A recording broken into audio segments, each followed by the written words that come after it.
que ya hemos ido comentando un poco temas alrededor del abuso sexual infantil. Y bueno, me habías comentado y sé que has trabajado con agresores sexuales. Entonces, ¿cómo es trabajar con agresores sexuales? Pues yo tengo la parte de investigación, ¿no? Que estuve yendo, creo que fue 1 año y medio, a distintos centros penitenciarios de Madrid.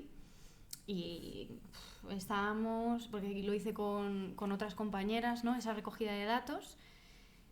Pues yo creo que estábamos casi 6 horas con cada participante. O sea, que nos daba para hacer una entrevista súper extensa.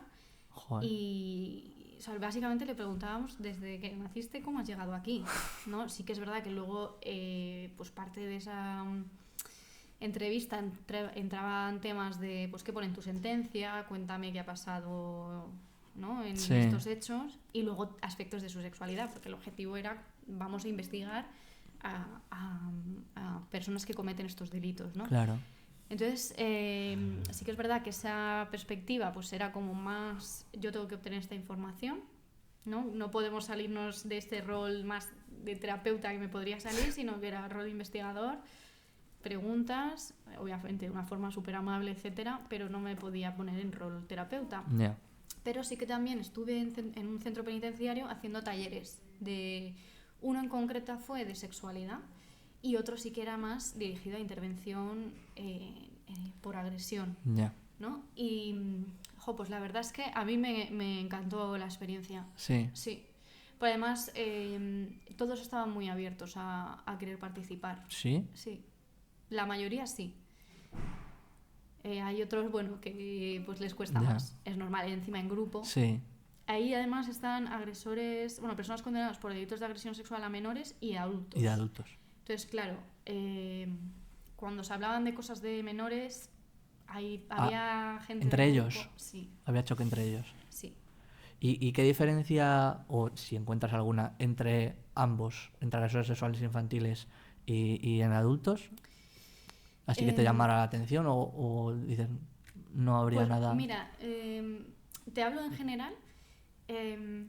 La escasa conciencia del problema que genera en las víctimas. Los abusos sexuales. Sí, les pusimos el documental que he dicho antes, ¿no? De Infancia Rota, y las reacciones eran como... ¿Pero cómo puedo haber generado yo esto en las personas? ¿O cómo estos hechos, ¿no? pueden generar esto? Que al fin y al cabo nosotros... Sí.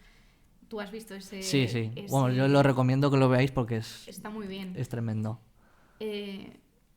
Tampoco dice nada que no nos vayamos a esperar, ¿no? Es decir, pues me ha pasado algo traumático, pues estoy desarrollando determinadas consecuencias en distintas áreas. Pues pero ellos no son conscientes. Sí. O sea, la escasa empatía con la víctima y los escasos conocimientos del daño que generan. Claro. Eso me llamó muchísimo la atención. Joder. Y luego lo que te comentaba antes de esas distorsiones cognitivas. Ya. Sí. ¿Y había mujeres agresoras sexuales? ¿O... yo solamente he estado con hombres. Y, o sea, toda mi investigación y estas 2 intervenciones que hice eran solo con varones. Pero sí que hay mujeres agresoras. ¿Sí? Sí, la prevalencia es más baja. Claro. No sé si es porque hay menos, que yo creo que sí es porque hay menos. Pero luego aparte también la detección es más complicada. ¿Por qué? Porque normalmente las mujeres son las que ahora mismo también se asocia más el cuidado. El cuidado. Entonces es mucho más fácil encubrir algo así si yo soy quien te baña, soy quien te viste, soy quien pues, lleva a cabo todas estas estas necesidades o cubrir estas necesidades, pues es más fácil si soy yo la que me encargo. Claro. Entonces esa sería, tú dirías, la diferencia más grande entre o sea, en cuanto a esa prevalencia, sí. Y luego aparte o la forma de actuar. Pues mira, la forma de actuar, yo no, o sea, no, repito, que no soy nada experta, pero un poquito por lo que he leído. Si agreden suele ser a veces junto con un hombre, o si comete algún tipo de delito, ¿vale? Pues por ejemplo red de tráfico. Ya. Pues suele haber una figura masculina. Luego a veces también se llama como, es que es un nombre como un poco raro. Creo recordar que era como la profesora amante o algo así, que suele ser con adolescentes o niños que les sacan mucha menos edad. Ujú. Y había otro caso que ahora mismo, no, o sea, otra tipología que ahora mismo no recuerdo, pero sí que había diferencias. Sí, como hay esa Sí. diferencia de roles, ¿no? A la hora Sí. de abusar sexualmente. Ujú. Y en el caso de agresores sexuales, hablemos de hombres porque es más común, Ujú. ¿cuál suele ser su modus operandi? Em, Entiendo que es diferente en un agresor intrafamiliar que Claro. interfamiliar. Sí, totalmente. Vale, como el abuso sexual mayor, ¿no? O más prevalente es en intrafamiliar, Ujú. sí que es verdad que, bueno, estrategias hay, pues como personas en el mundo, pero sí que es verdad que se han recogido como una especie de dinámica que es en cuanto a intrafamiliar o a lo mejor del círculo cercano. Es decir, me refiero, no es una persona por la calle que ha pasado esto y ya está, ¿no? Ya. Sí que suele ser un proceso mucho más lento. Más largo. Sí. Y tiene 4 fases, que es la fase de atracción, fase de interacción sexual, fase de secreto y fase de revelación si la hay. Entonces, Ya. en la fase de atracción, pues básicamente consiste en que el acceso al menor, es decir, esa persona se empieza a acercar al menor, empieza a evaluar un poco también cuáles son las vulnerabilidades o las necesidades que no están cubiertas, ¿no? En ese menor, pues Sí. si tiene baja autoestima, si es muy introvertido, etcétera. Luego se puede dar si hay acceso al menor, es decir, si no tengo acceso al menor, pues apaga y vámonos. Y luego también empieza toda esta parte de manipulación, ¿no? En general es acercarme al menor para que no sea un peligro para él. Ya. Esto en función de de quién sea el agresor, ¿no? Por si es el profesor del cole o si es algún miembro de la familia, un amigo, bueno, pues un poquito esto. Luego estaría la fase de interacción sexual, que es cuando ya empieza a haber contacto, no necesariamente sexual, pero sí que empieza a haber cierto contacto físico, ¿no? Pues a través del juego, masajes, etcétera. Es decir, como conductas que no son tan explícitas, Sí. pero que son más requieren progresivas, cierto, ¿no? efectivamente, requieren Claro. cierto contacto. Y luego ya se darían esas conductas sexuales explícitas, ¿no? Pues desde tocamientos hasta lo que sea. Ujú. Sí que es verdad que o sea, no es algo matemático, sino que es un poco en función de cómo vaya fluyendo Claro. esa vinculación con el menor. O sea, la idea es que el menor se vincule a él, efectivamente. Y luego estaría la fase del secreto, que al fin y al cabo el silencio es básicamente lo que hace que nunca llegue a revelar el abuso, ¿no? Es como Sí. un pacto de silencio.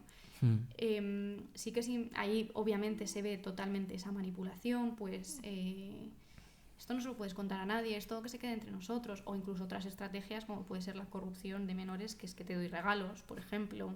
Ay, pues hoy te has portado muy bien y te doy un regalo. Y luego además muchas veces responsabilizan al menor del bienestar del agresor. Es decir, con esa frase, ¿no? De Sí. es que si cuentas esto, no sé quién, es decir, el tío se va a poner muy triste. ¿Tú quieres que el tío se ponga triste? Ya. ¿No? Pues van por ahí. Claro. Y claro, al fin y al cabo, ese pacto de silencio es por el abuso de poder que hay. O sea, el poder al fin y al cabo es la capacidad que yo tengo de influenciar sobre alguien. Puedo influenciar de forma positiva, por ejemplo, el liderazgo, o puedo abusar, ¿no? De mi poder. ¿Cómo funciona el abuso de poder?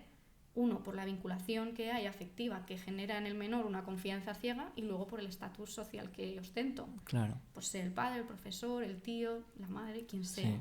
¿no? Entonces, claro, ese abuso de poder hace que el menor esté en silencio y haya ese pacto de silencio. Y luego, por último, la revelación, que lo que te decía, puede darse o no, puede ser intencional, que el menor de forma intencionada revele el abuso, o accidental. Efectivamente.